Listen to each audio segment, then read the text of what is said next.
So color and trim is not only about exterior color or pigment, it's not about leather, it's not about textile, it's the combination that we have to put together.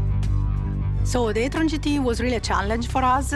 We developed a completely new textile. It was done with this combination of 3 natural colors, so there is no chemic inside, it's completely recyclable, and we reuse the rest of the weaving of the textile. So this is really our definition of sustainability for the future.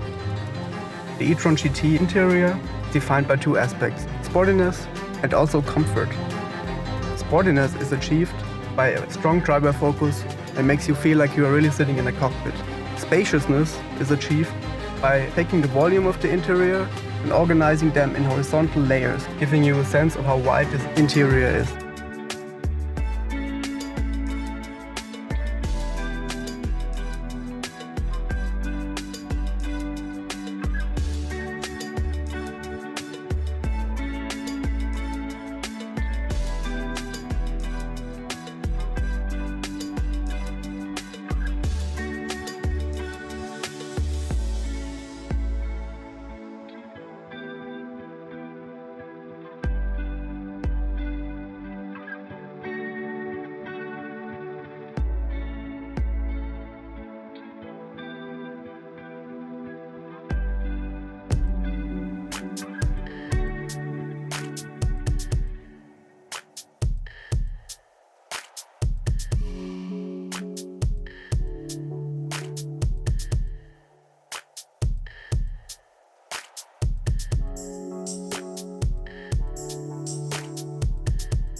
you.